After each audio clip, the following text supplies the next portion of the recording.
சைந்தவி மற்றும் ஜிவி பிரகாஷ் 2 பேரும் சேர்ந்து அவங்களுடைய பாப்பாவான ஆன்வி கூட தீபாவளி செலிப்ரேட் பண்ணியிருக்கக்கூடிய விஷயங்களுக்கு இணையத்துல வந்து வைரல் ஆயிட்டு இருக்குங்க. ஆக்சுவலா கொஞ்ச நாளைக்கு முன்னாடி சைந்தவி மற்றும் ஜிவி பிரகாஷ் 2 பேருக்கும் இடையில வந்து சட்டப்படி விவாகரத்து என்பது நடந்து முடிஞ்சிடுச்சு.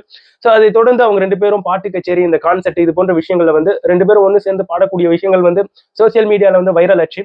சோ நிறைய பேர் வந்து சைந்தவி மற்றும் ஜிவி பிரகாஷ் 2 பேருமே திருப்பி ஒண்ணு சேரணும், அவங்களுடைய குடும்பம் அழகானது அப்படின்ட்டு சோ அது போன்ற விஷயங்களும் பேசப்பட்டு வந்துட்டு இருந்தது. இன்னொரு பக்கம் வந்து ஒரு நடிகையை வந்து நிறைய பேர் வந்து திட்டி தீர்த்தாங்க, உங்களாலதான் ஜிவி பிரகாஷ் மற்றும் சைந்தவி வந்து பிரிஞ்சிட்டாங்க அப்படின்ட்டு இது போன்ற விஷயங்கள் வந்து போயிட்டு இருந்தது. இப்ப ரீசெண்டா இந்த தீபாவளிக்கு வந்து சைந்தவி அவர்களும் ஜிவி பிரகாஷ் அவர்களும் அவங்களுடைய பாப்பான ஆன்விக்கு வந்து ஒரு சூப்பரான ஒரு தீபாவளி செலிப்ரேஷன் வந்து கொடுத்துருக்காங்க. அதாவது சைந்தவி அவர்கள் வந்து குடியிருக்கக்கூடிய அபார்ட்மெண்ட் கீழே கார் பார்க்கிங் கிட்ட ஜிவி பிரகாஷ், சைந்தவி, அவங்களுடைய பாப்பாவான ஆன்வி, ஸோ 3 பேரும் சேர்ந்து அங்க வந்து பட்டாசு வெடிச்சு, அதுக்கப்புறம் இந்த கம்பி மத்தாப்பெல்லாம் சுத்தி தீபாவளியை வந்து கொண்டாடி இருக்காங்க.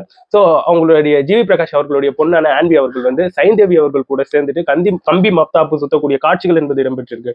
இன்னொரு பக்கம் வந்து ஜிவி பிரகாஷ் அவர்கள் வந்து அடிச்சு அவங்களுடைய பாப்பாவை வந்து தீபாவளிக்கு ரொம்ப சந்தோஷமாக வச்சிருக்கக்கூடிய அந்த விஷயங்கள் வந்து இணையத்துல இப்ப வந்து வைரல் ஆயிட்டு இருக்கு. இதை பார்த்து நிறைய பேர் வந்து நீங்க இப்படிதான் ஒண்ணு சேர்ந்து இருக்கணும், நீங்க உங்களுடைய ஃபேமிலி வந்து ரொம்ப அழகானதுன்ட்டு ஏகப்பட்ட புகழ்பாடலை வந்து அவங்களுடைய ஃபேமிலி சம்பந்தப்பட்டு வந்து பேசிக்கிட்டு இருக்காங்க. எனிவேங்க, இதை சம்பந்தப்பட்டு உங்களுடைய கருத்துக்களை என்னோட கமெண்ட் செக்ஷன்ல கண்டிப்பா பதிவு பண்ணிட்டு போயிடுங்க.